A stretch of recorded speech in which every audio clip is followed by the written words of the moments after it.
Sementara ini yang kita sayangkan yang ada sekarang banyak mengkafirkan, membid'ahkan, dia hanya mengambil nas hadis tanpa mempelajari maksud hadis. Ya Habibi ya Muhammad. Saya Fakih dari Cirebon ingin bertanya apa yang dimaksud dengan manhaj salaf? Manhaj itu jalan, cara. Salaf itu para ulama kita yang terdahulu. Ulama salaf ada beberapa pendapat. Siapa mereka? Ada yang mengatakan salaf itu mulai sahabat, tabi'in sampai tabi'in. Zaman Imam Malik itu akhir daripada salaf. Maka dinyatakan tasawuf itu ada 3.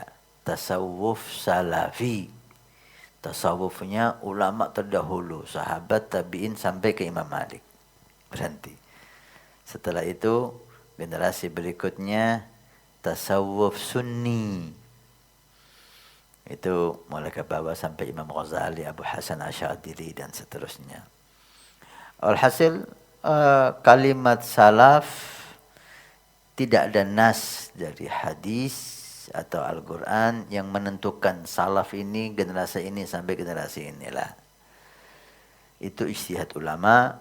Maka selama itu ijtihad ulama, ada yang menyatakan bahwa salaf para ulama kita terdahulu, mulai zaman sahabat sampai zaman-zaman setelah kita, selama mereka ahli sunnah wal jamaah dan menganut tariqah yang mu'tabarah, maka mereka adalah ulama salaf.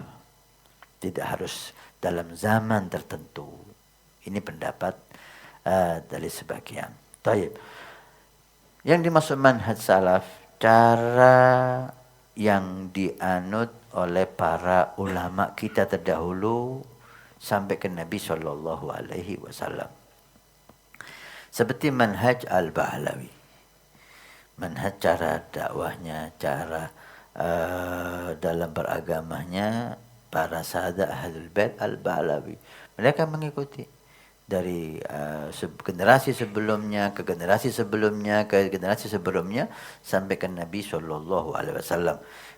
Mereka mengambil pemahaman tentang Al-Quran, tentang hadis dengan pemahaman yang sangat indah dari keluasan ilmu dan kebersihan hati dan takwa yang hebat. Diambillah cara. Jadi tidak hanya mengambil Al-Quran dan selesai, hadis dan selesai lah. Dia mengambil dari semuanya. Hadis, semua hadis dia ambil dan dia berusaha mempelajari apa yang diinginkan Nabi tentang hadis ini. Jadi bukan nas hadisnya, tapi apa yang diinginkan Nabi tentang hadis ini. Apa yang diinginkan Allah tentang ayat ini. Jadi kita perlu pelajari. 1, nas. Nususul ayat dan hadis. Nas ayat dan nas hadis. Yang kedua, mafhumul ayat dan hadis. Apa yang ingin dipahamkan oleh Nabi tentang hadis ini. Sehingga kita betul-betul, ulama kita betul-betul melaksanakan sesuai yang diingini Nabi. Sementara ini, yang kita sayangkan yang ada sekarang, banyak mengkafirkan, membid'ahkan, dia hanya mengambil nas hadis. Tanpa mempelajari maksud hadis. Sehingga pemahaman yang sedikit salah, bisa membuat dia mencaci, mengkafirkan, mensyirikkan saudaranya yang mukmin, yang saleh, yang wali min auliyaillah.